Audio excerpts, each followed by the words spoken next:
Welcome to Recalculating Small Business. Like its award-winning book, Recalculating is dedicated to small business in America. Your hosts are Don Mazzella and Dan Perkins.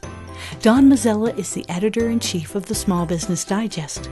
Dan Perkins is a registered investment advisor with 43 years' experience in managing money. Dan Perkins here, your co-host, along with Don Mazzella of Recalculating for Small Business. Our radio program is dedicated to you, helping the small business owners increase their profits. We draw our name from Recalculating, voted the best small business book of 2017 by the Independent Press. In this book, it features ways to grow your small business. Now, here's Don Mazzella. My co-host, Dan Perkins, is on assignment, but we have Gary Lafferty with us. He's a two-time international best-selling author who has just released a new book, which I love, by the way, Make More Money Speaking. Gary, welcome to our show today. Well, thank you for inviting me. Look, very, very pleased to be here. Well, Gary, first, tell us a little bit about yourself and your background before we do anything else. Okay. Well, I'm an international speaker. I've been speaking on stages now around the world for the last 15 years.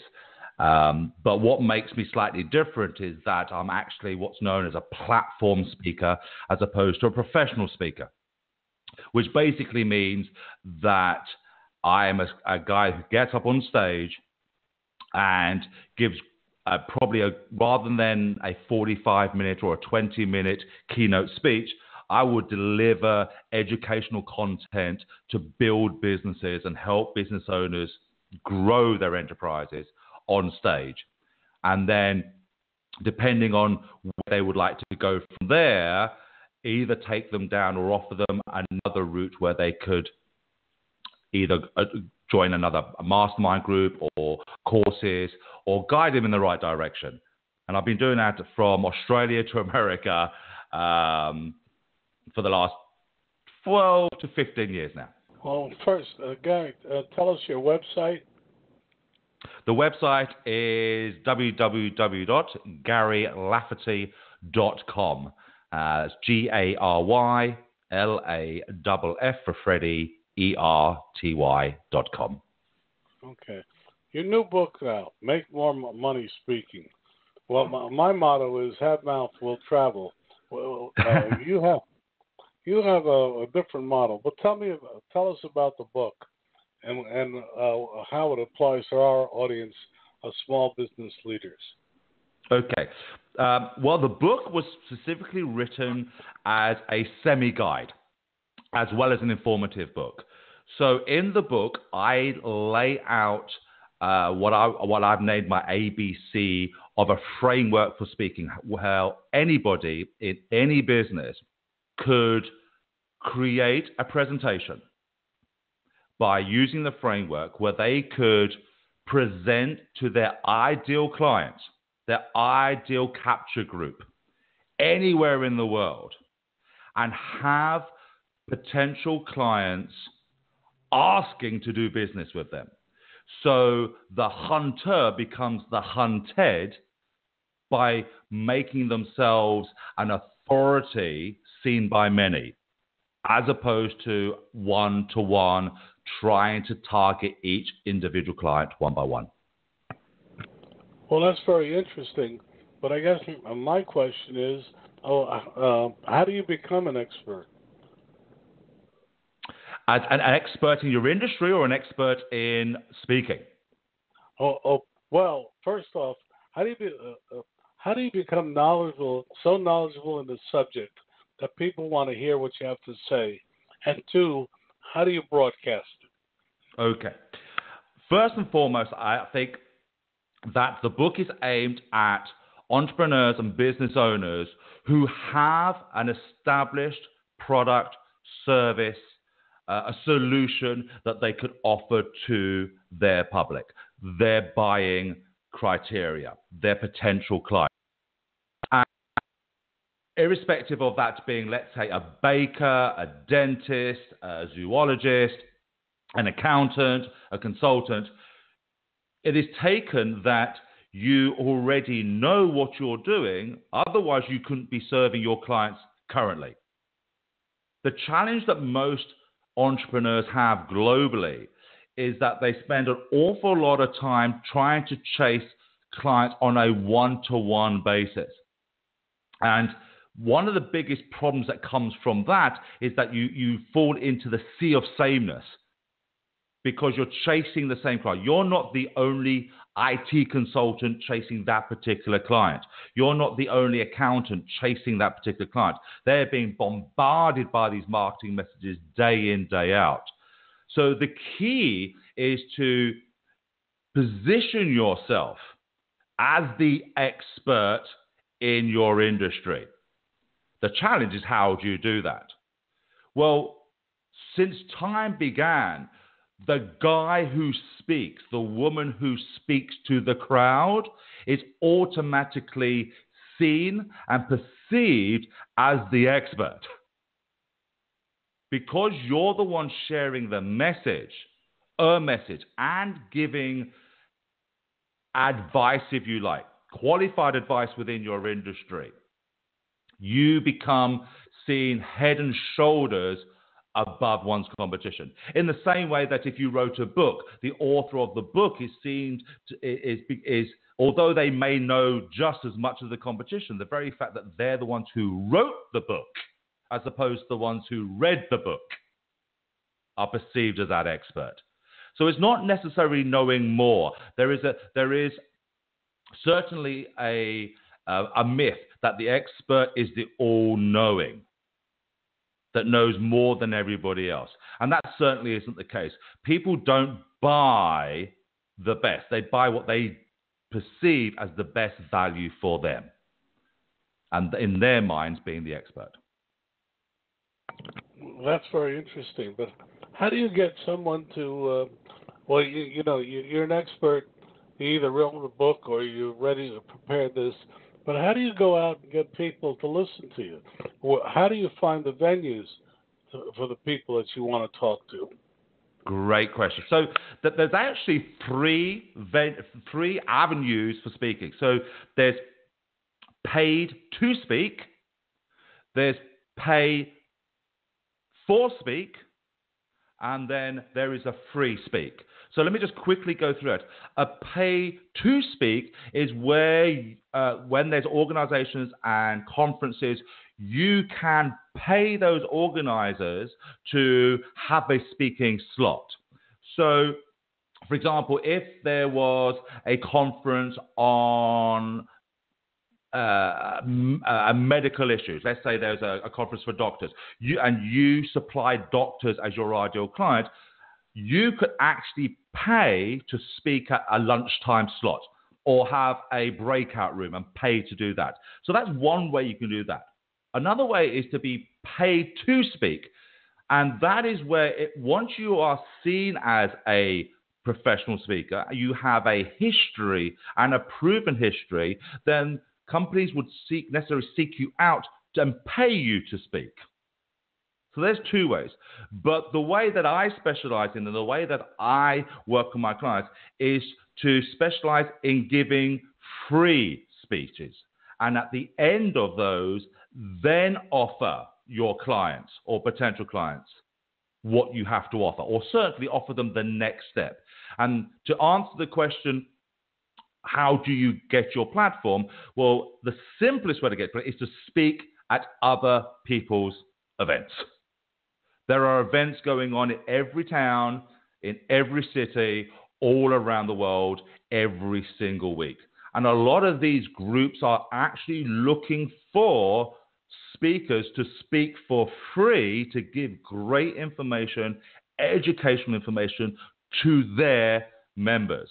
And it's a tremendous way to, number one, cut your teeth in the speaking industry, but also to build up your own network of potential clients.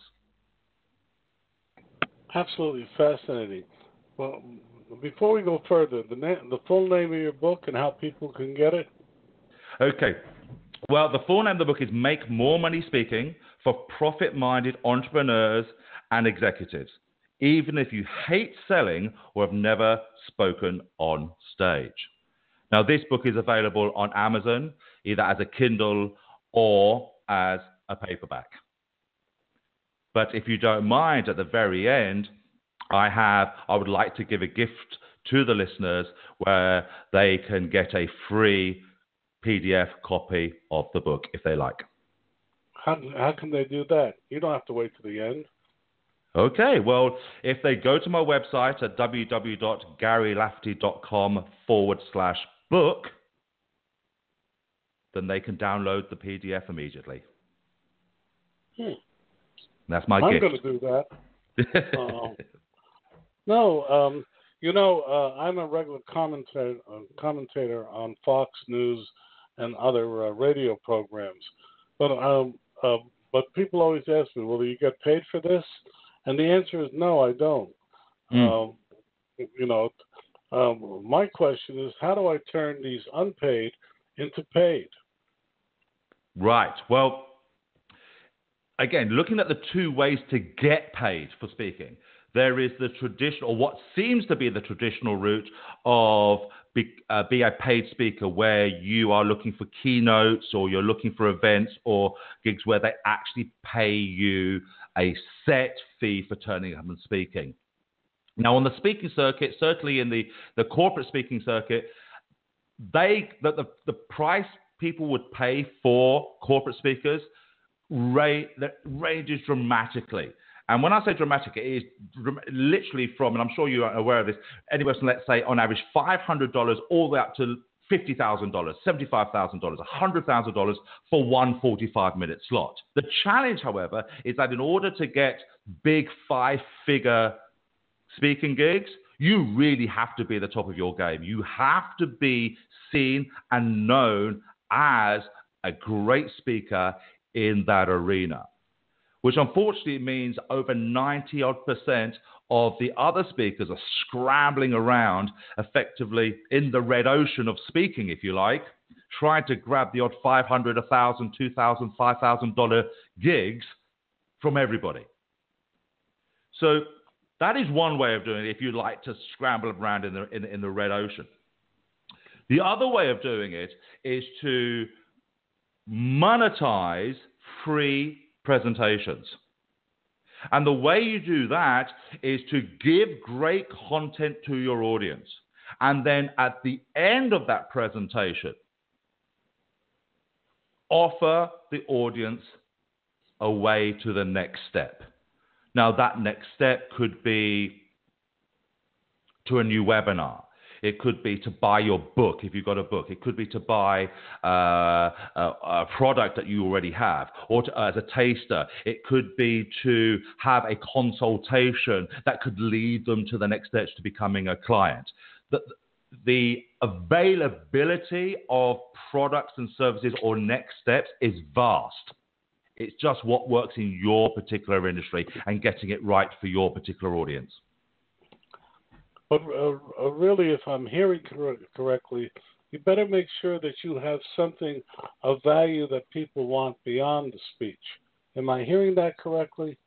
Absolutely. So your speech has to give good value. Because it goes without saying, if you just get up and talk for the sake of talking, then the chances of taking this any further, you just become noise. You just become another speaker. But if you have given great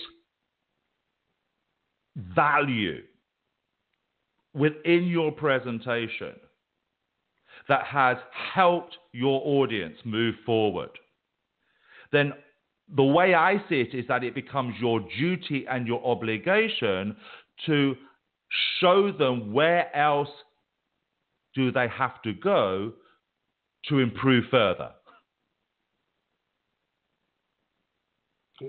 Very, very accurate. Can you give us an example of somebody besides yourself, where you showed them the way to a more profitable speech making? Yeah. So if there are many of the speakers, so even people names galore. So there's people like Tony Robbins, Dan Kennedy, Jack Canfield. All these guys use platform speaking as opposed to, they use professional speaking as well, where they get paid to speak, but they use platform speaking where they use the stage as their platform. So, for example, Tony Robbins would invite people to a 3-day event, and at that 3-day event, he would then give great value. At that event, because he knows a percentage of that room will want more of what Tony Robbins is offering, he will then offer them the next level. That could be his business mastery course or his diamond course. Dan Kennedy would use it to sell his consultancy. So he would go and give a free talk on building a business as a CEO. Then he would offer his consultancy package to those who would like to work with him. Jack Canfield, Chicken Soup for the Soul, would initially offer his books. He will speak for free, then offer his books for free for more information. And inside the book would be links to where the reader can get more information on his home study courses. So those are just 3 examples of an everyday, currently being used examples of platform speakers.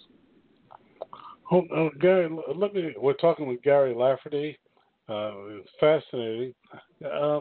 It's been argued that, and people seem to be doing it more and more, that you need to write a book to validate your expertise.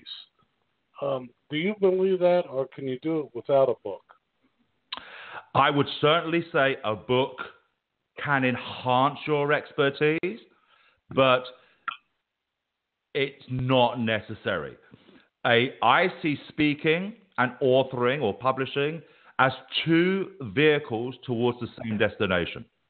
Now, if you have, or 2 engines, if you like. Now, if you can just use the book and go out and promote your book, and that will help you be seen as the expert. You could go out and speak to many, and that will help you be seen as the expert, because both of those vehicles are allowing you to effectively speak, one, which is yourself, to many, as opposed to one-to-one, as opposed to you speaking to one person and using the valuable 24 hours that we have. Where if you speak, you could be speaking to 30, 100, 500 people, 1,000 people at one time. Your book could be read by thousands of people at the one time while you're asleep. So are they essential? No, they're just 2 separate vehicles to help you get to your destination in business. Well, many people come on this program who have written a book as a way of validating their expertise. Mm-hmm. And then they're talking to our 1 million plus listeners over the time. But you believe that you can do it without the book, and a program like this can. Where do you put that in your lexicon of events?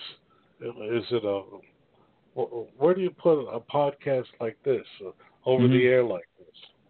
Again, I think this is I think podcasts, radio interviews, TV interviews, these are all vehicles which allow you to speak my mantra, which is one to many.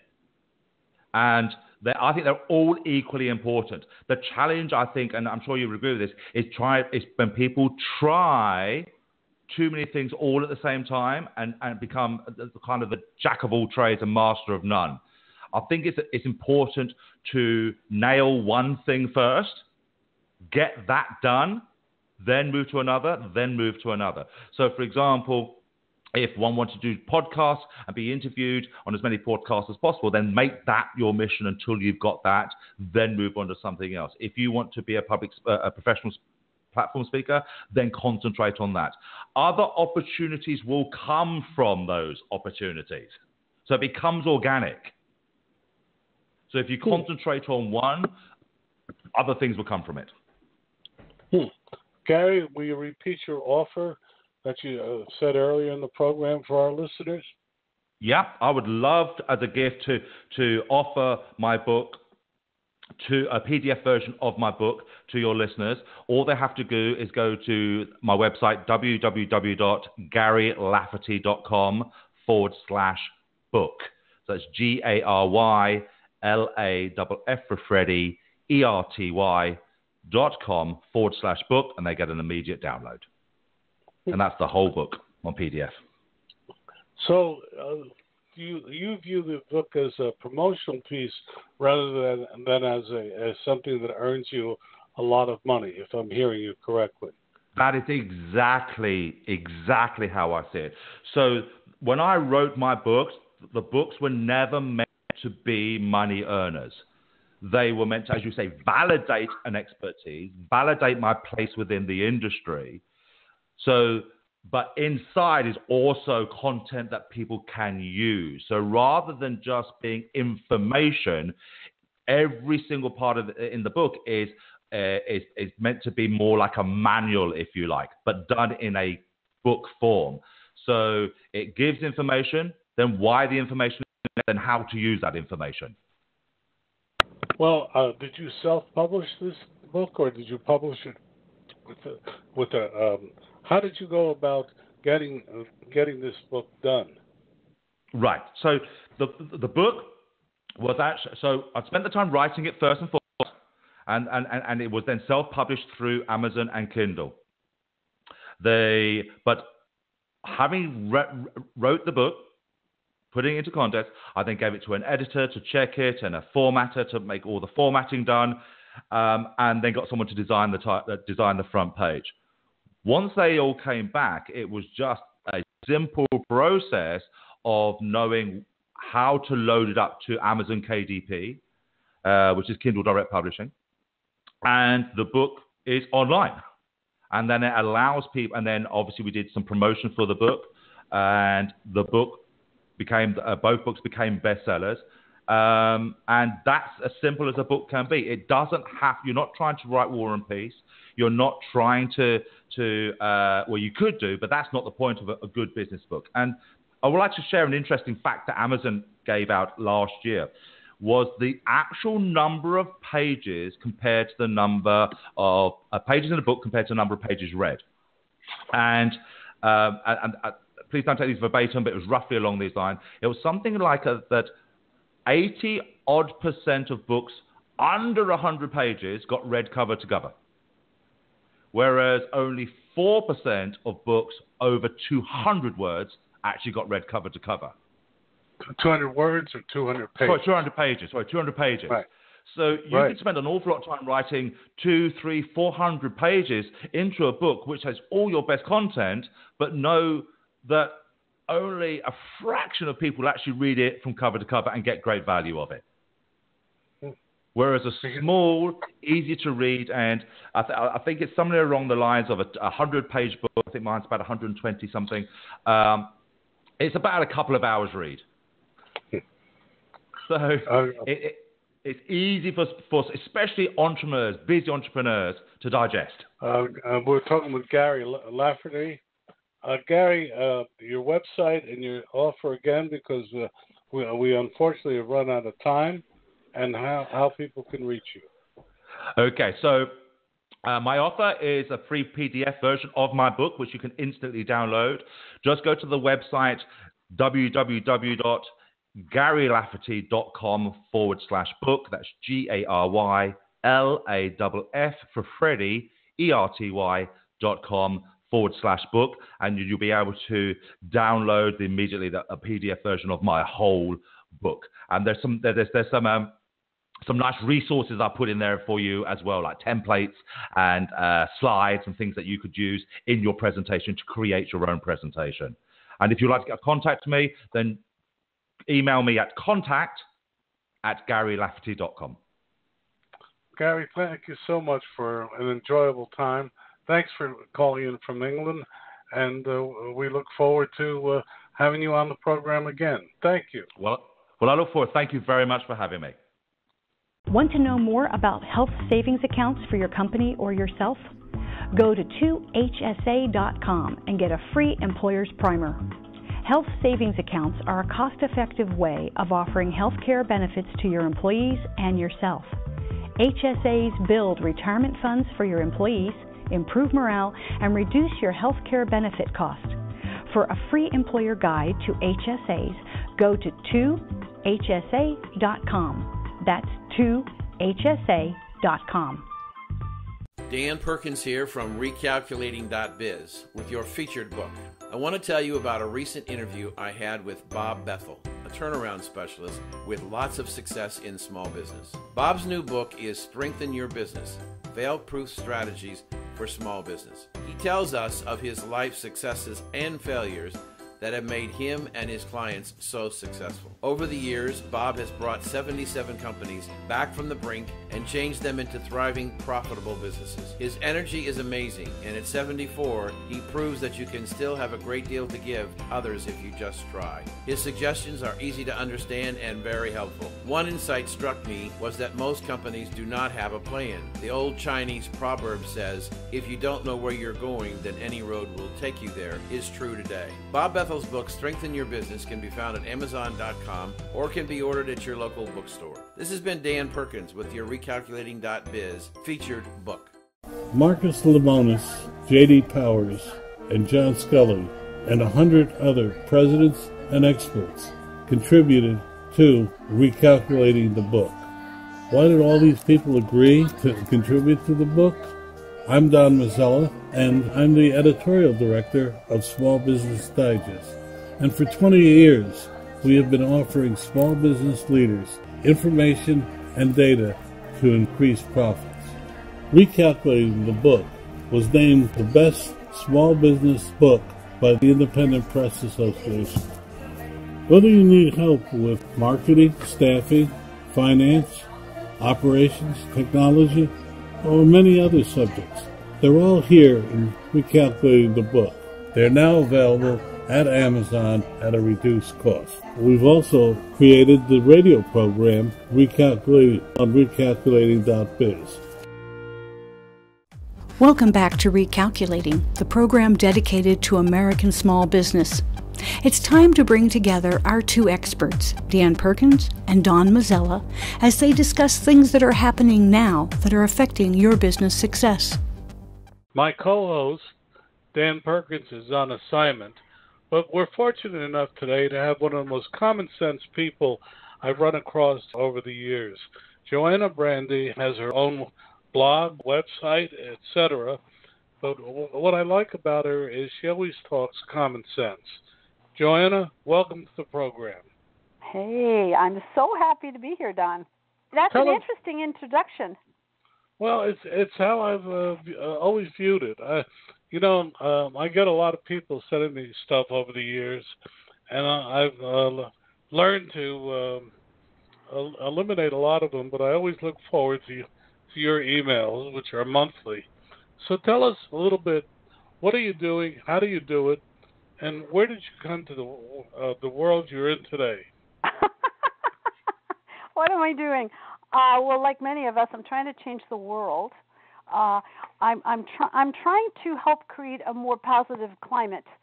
Yeah, I'm not trying. I am creating a more positive climate in organizations of all sorts, profit and nonprofit. And I'm doing that for a very specific reason. There is a tremendous amount of evidence now that the experience that somebody has at work impacts every other areas of their lives.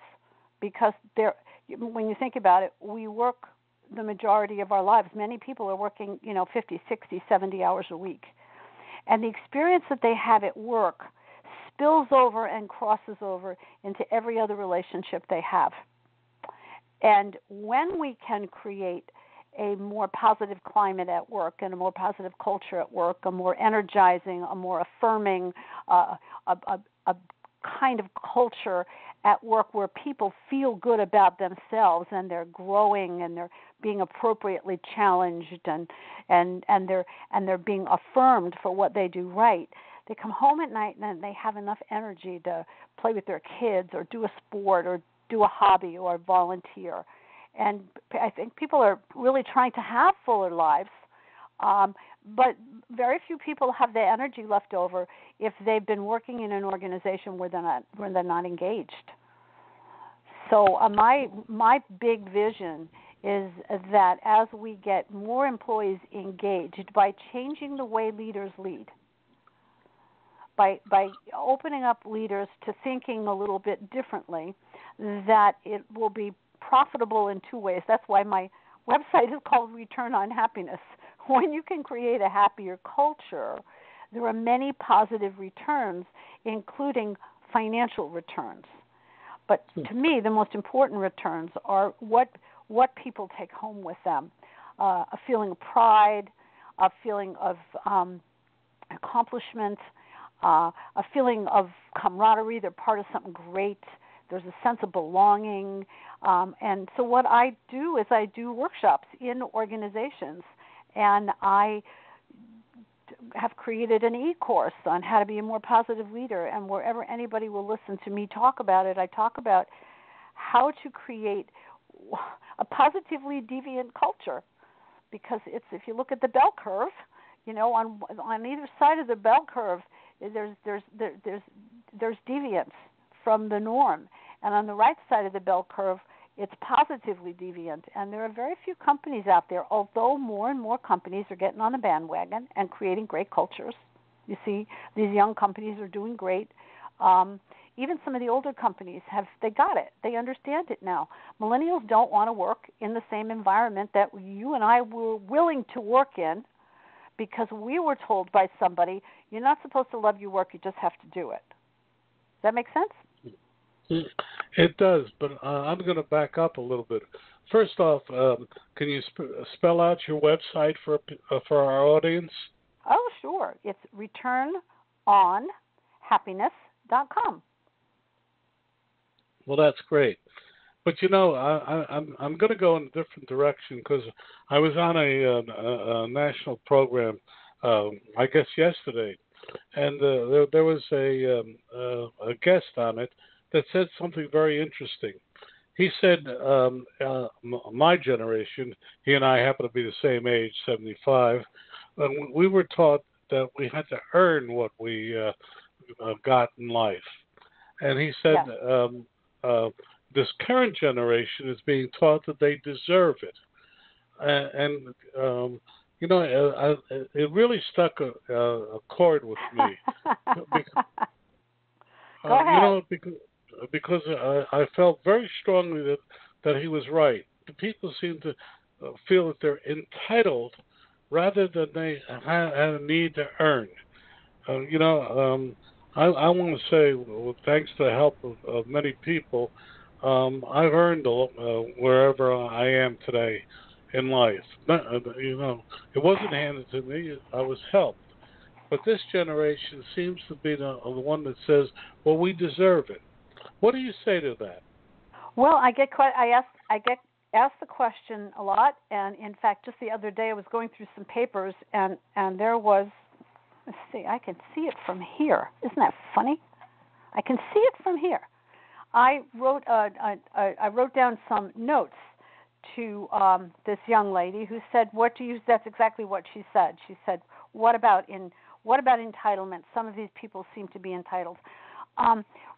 When I am in a group and get asked that question, very often I throw the question back to the audience and say, "Who raised these children?" My grandparents came over on the boat. I don't know if yours did, but my grandparents came over on the boat. They struggled. They owned their own business. My parents both put themselves through school. And we probably have that kind of similar background. I worked at my mother's and father's office. My mother worked as well. From the time I was 11, I got my first real job when I was 14. I was told I had to earn, just the same way you were. But I think each generation desires to make things easier for their children.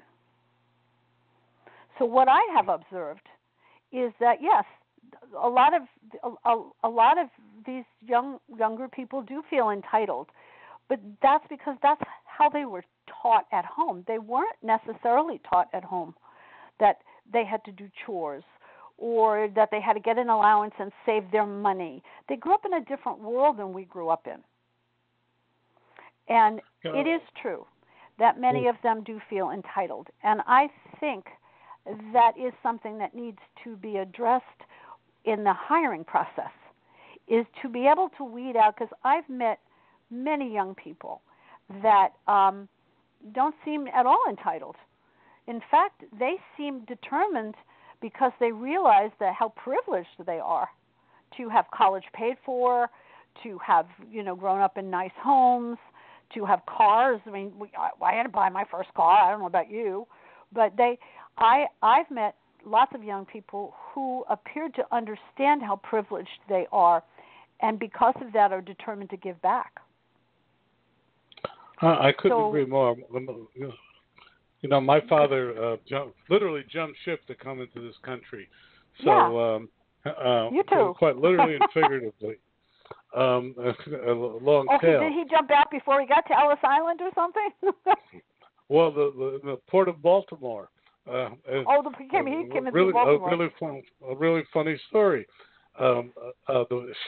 He came over on the ship, and they were bringing horses back to Italy, and on the way out of the harbor, he jumped off the ship, swam to shore, and my uncle stole a car from the Bronx and drove down to Baltimore and picked up my father. And anyway, that's a true story. And years later, it became illegal. But the point is, he taught me, and you're right. There are kids that appreciate what they have, but it seems to me we're asking our leaders, our older leaders, particularly people. I'm 75, so that puts me in I don't know what grouping, but anyway, it put people like myself in a very interesting position, especially in small business. When I go out and talk to small business owners, and particularly of the older generation, one, their children do not want to follow them into the business.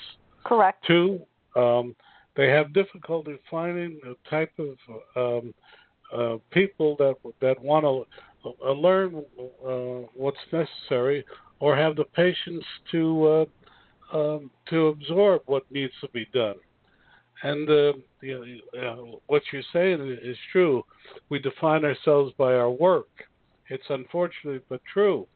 But I'm also going to tell you a story I heard when I was covering Teddy Kennedy's first senatorial campaign. And an old geezer, he was going through the Elmsford, some town in Massachusetts, and an old geezer came up to him and said, Mr. Kennedy, I understand you ain't worked a day in your life. And this is from a group of reporters, and Ted said, you're absolutely right. I haven't, but if you elect me, I'll do more for Massachusetts. And the old guy said, Teddy, you ain't missed a thing. And think about that. I've always remembered that, because we define ourselves by our work, and we define it. But is it really what we should be defining ourselves, or should it be defined by how well we raise the next generation? Well, and I think we're finally realizing that. They say no one on their deathbed ever said, "Gee, I wish I had spent more time at the office." That's true. So, and I think that's one thing that this young generation is teaching us. They do not want to compromise. Now, there are some. They are notably and they seem to be really segregated into the financial industry, and in some portions of the technology industry, where they thrive on these 70 and 80-hour weeks at the expense of their families, their young families, but they're going to make their big bucks. But if you talk to them, they're going to make their big bucks, but they want to retire at 42. They want to retire at 40 to have a life. So if they don't drop dead before that, they'll be able to put away enough money to have a nice life or buy a restaurant or follow their passion. The younger people today look at their lives that much differently. I think now we are really dealing with 5 generations in the workplace right now. So we've got 75-year-old people in the workplace, and we have people that are just barely coming out of college, and in some cases didn't go to college, they're just going to work. And so we've got 5 generations in the workplace. So the thing that I think that my teaching does is it uses what we've learned from the science of happiness, and I think that's the key here, is that there's now a science around this, and it's evidence-based. So it uses what we've learned from, it's also known as positive psychology, to really get people to understand that the human system, and this is what fascinates me more than anything, the human system, in order to flourish, actually needs 5 times more positivity than negativity. So when people realize that, when leaders especially, because I deal with leaders, when leaders especially realize that they have the power to power up and energize their people. My other website is Positive Energizer. That's when leaders realize that they have the power to elevate and energize their people to where people are happy to come to work. Those people have 65% more energy than people that just drag their asses into work in the morning. Oh, I got to come to work again today. These people want to come to work because they see work as a place where they can make a contribution. That said, you have to hire the right people in the first place. And there are different tools. I'm particularly fond of a tool that I'm learning about right now called CVI. It teaches you what motivates your people. It helps you understand if you're hiring the right person for the job. Gallup keeps telling us that only 31% of the American workforce is actually engaged in their job. I think part of that has to do with leadership, and I think the other part of that is that people aren't always in the right jobs. So if you don't get a chance to use your strengths when you're at work, you're pretty unhappy at work. And I can use that even in my own example. When my work isn't flowing, when I don't have a fair amount of work flowing, and in my kind of business, sometimes you do and sometimes you don't. When I don't have a whole fair amount of work going that I can have steady support with someone that's here every week, in and out, taking care of every detail, I feel I'm perplexed most of the time because I'm doing a job I'm not qualified for. I am not qualified for clerical work. It is not in my DNA. Mm-hmm. I don't know how to organize things right. When it comes to designing a program, I'm an ace. When it comes to performing that program and getting people involved, hire me tomorrow. But please don't ask me to organize your stuff, because that's not my strength. And when we put people in organizations, now everybody has to do some things they don't like. So I'm not saying that we can cater everybody's job to exactly what they do.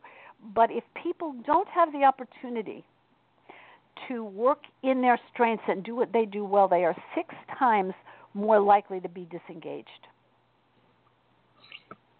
We're talking with JoAnna Brandi. She's a fascinating. I don't know what to call you. To me, I think of you as the happiness spreader, because well, I am a happiness coach. Okay. I refer to myself as a positive leadership coach. You may or may not know this, but I've been working with Vistage, which is the world's largest organization of CEOs. I've been working with them for 21 years. And so my work with them is winding down a bit because there's a lot of travel involved, and I'm just not doing as much of it as I used to with them. But I do have had the opportunity to talk to hundreds and hundreds of business owners through the years. And I understand their challenges. I understand their challenges, and I understand that it's really hard to accept that next generation into the office or the factory. I understand it's really tough for these guys that, especially, I say guys because it's usually men, but sometimes it can be women.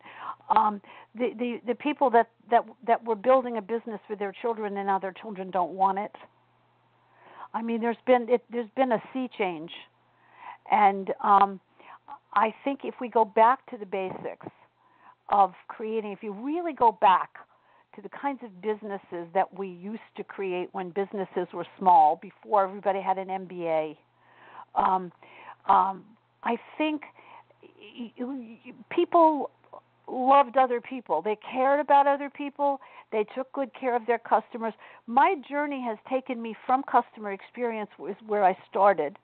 I jumped my corporate ship and decided to start my own business to teach people how to take care of customers, because my observation was they spent a fortune on marketing. I was in the marketing end of the business.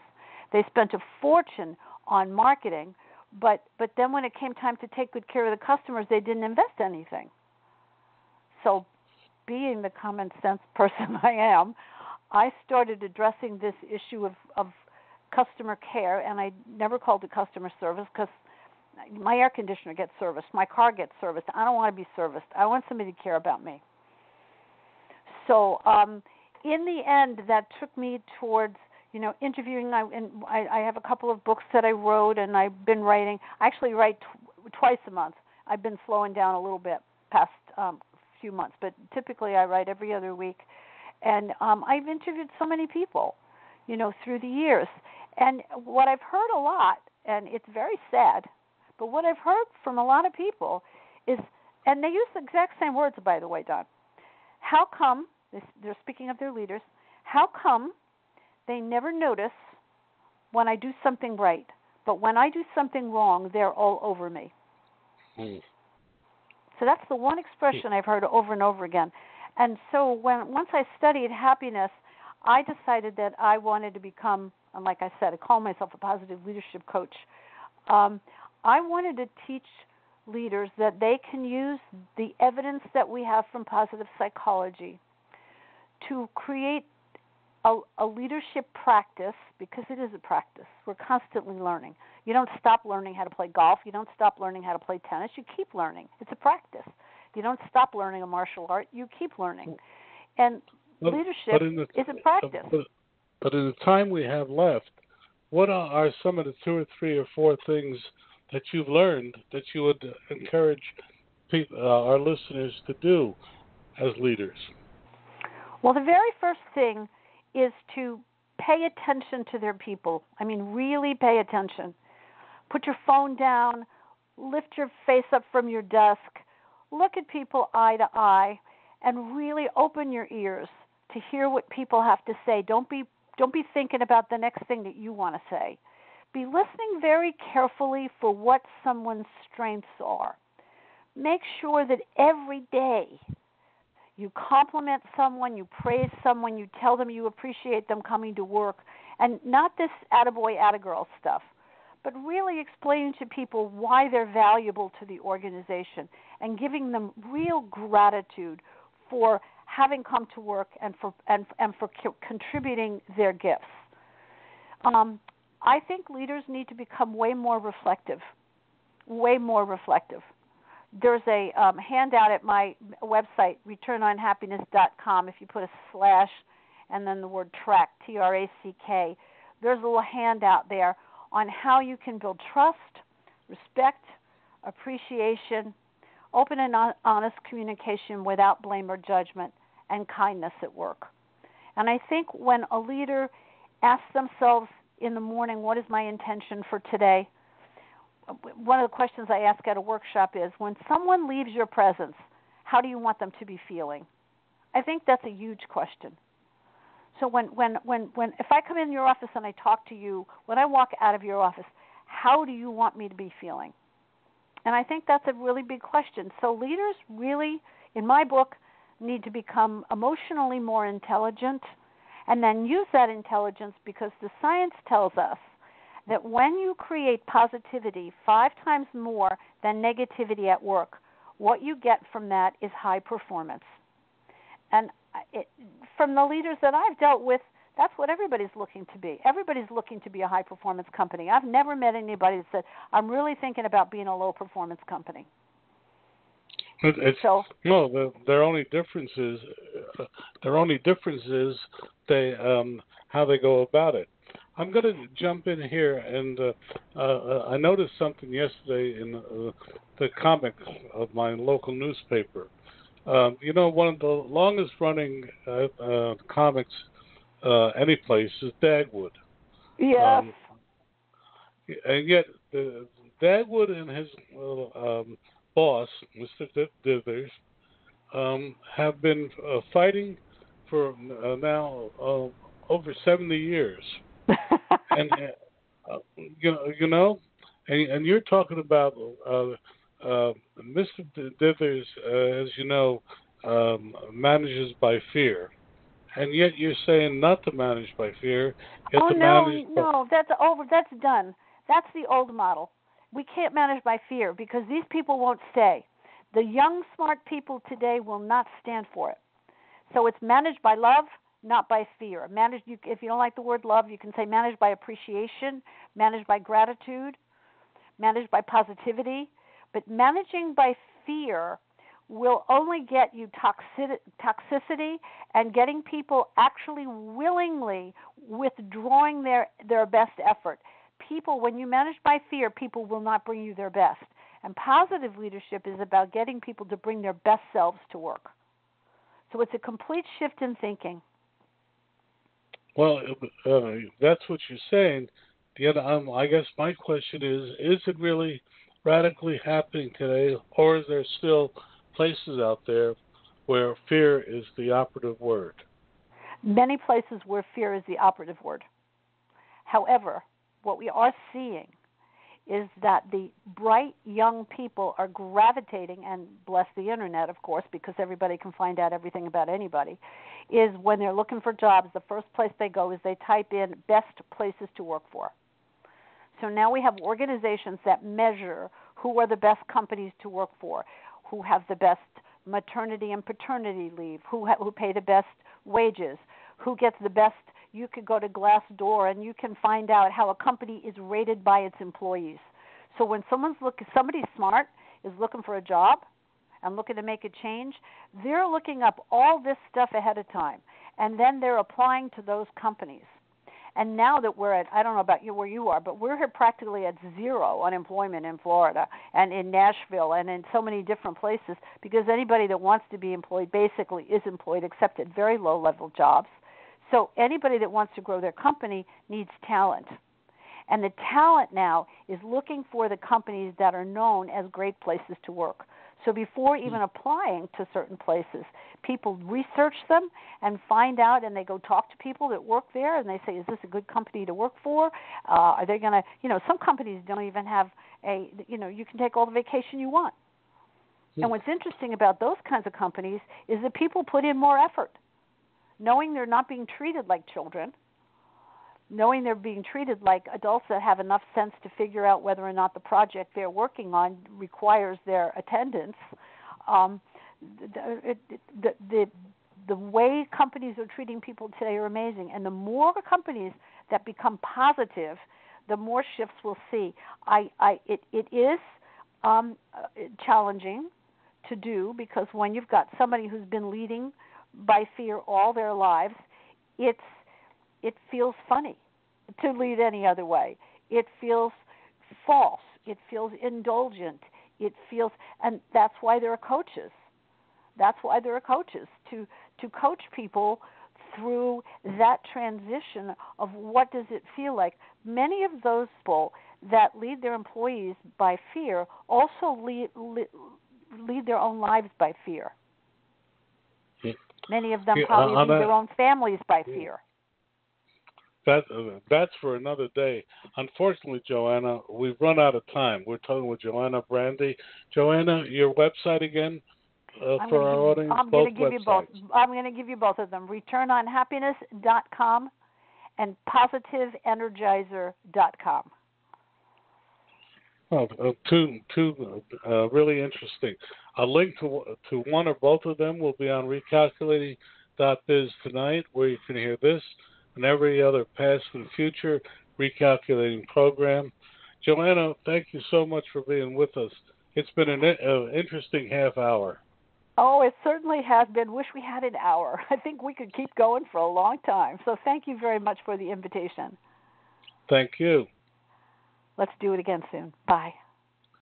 Welcome back to Recalculating, the program dedicated to American small business, as they discuss things that are happening now that are affecting your business success.